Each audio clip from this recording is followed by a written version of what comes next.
오늘의 말씀 요한일서 5장 13절부터 21절 말씀. 하나님 아버지 감사합니다. 토요일 주말 아침도 말씀과 기도로 하루를 열게 하시니 감사합니다. 오늘 시간에도 우리 모두에게 말씀을 통해 하나님의 음성을 들려주옵소서.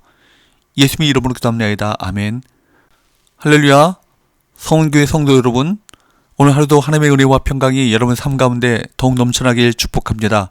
오늘 우리에게 주시는 하나님의 말씀은 요한일서 5장 13절에서 21절, 요한일서의 마지막 부분입니다.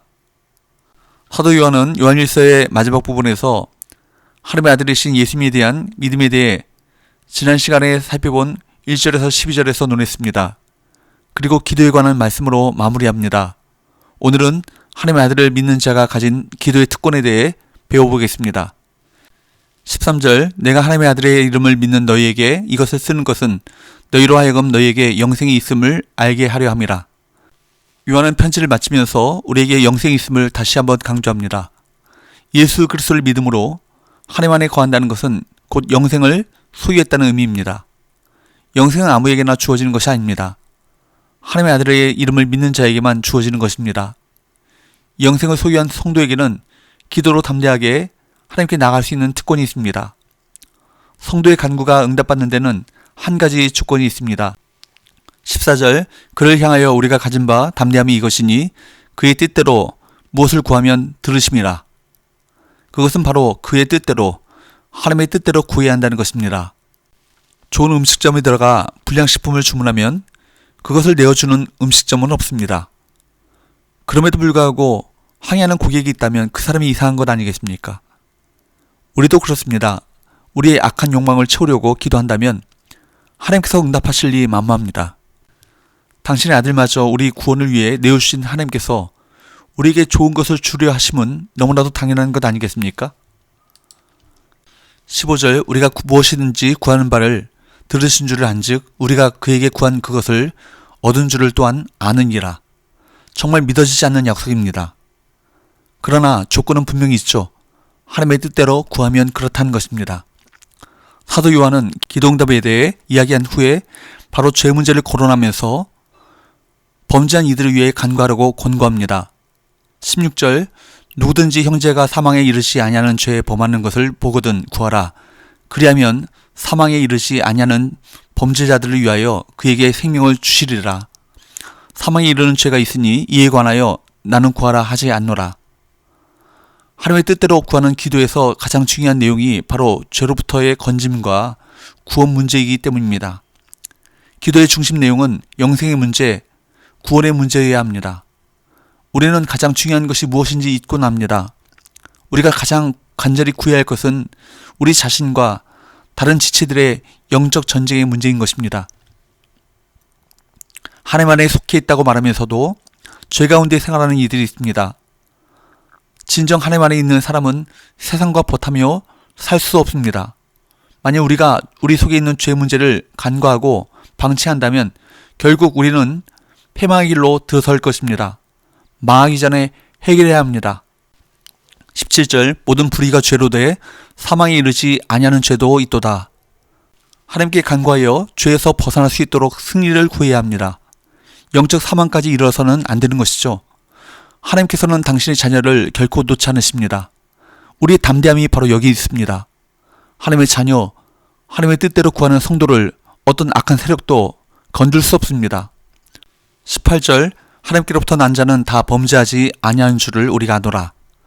하나님께로부터 나신 자가 그를 지키심에 악한 자가 그를 만지지도 못하느니라. 하나님께로부터 난 자인 우리를 하나님께로부터 나신 자, 즉 예수 그리스도께서 지키십니다. 요한은 다시 한번 성도가 이미 알고 있는 진리에 대해 말합니다. 19절 20절, 또 아는 것은 우리는 하나님께 속하고 온 세상은 악한 자 안에 처한 것이며 또 아는 것은 하나님의 아들이 이르러 우리에게 지각을 주사 우리로 참된 자를 알게 하시는 것과 또한 우리가 참된 자 곧 그의 아들 예수 그리스도 안에 있는 것이니 그는 참 하나님이시요 영생이시라.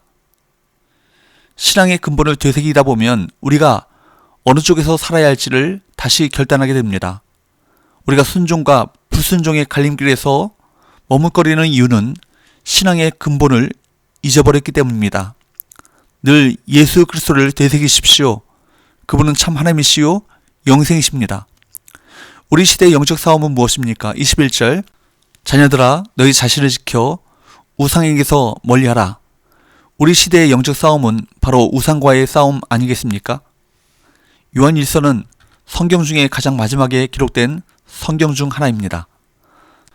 저자인 사도 요한도 나이가 많이 들어 죽음을 눈앞에 두고 있을 때였습니다. 그러니 이 말씀은 성경 중에서 가장 마지막 말씀 중에 하나입니다. 얼마나 중요한 말씀이겠습니까? 사도 요한은 맨 마지막에 왜 우상을 멀리하라고 했을까요? 당시 그리스도인들이 신상을 섬기고 귀신에게 점을 보고 신전에 들락날락했다는 말입니까? 아닙니다. 요한 사도가 말한 우상 숭배란 예수님 대신 의지하고 바라보고 사는 모든 것을 말합니다. 24시간 예수님을 바라보지 못하게 만드는 것입니다. 남편, 아내, 부모, 자식이 다 우상이 될 수 있습니다. 어떤 사람은 일과 직업이 우상입니다. 최고의 우상은 자아죠. 끊임없이 나 하며 사는 것입니다. 사도 요한은 마지막으로 예수님을 바라보지 못하게 하는 것이 있다면 그것이 무엇이든지 조심하라는 것입니다. 우리가 깨어있지 않으면 예수님을 바라보지 못하게 하고 하나님의 자리를 대신하려는 우상들이 침노합니다. 우리 자신을 지켜야 합니다. 그러지 않으면 신앙이 변질될 것입니다. 그리고 결국 신앙의 근본을 잊어버릴 것입니다. 사도 요한은 편지를 끝내면서 앞서 반복했던 교훈을 다시 한번 강조합니다. 이는 마치 부모가 자녀에게 집 주소와 전화번호를 반복해 가르쳐 주는 것과 같습니다.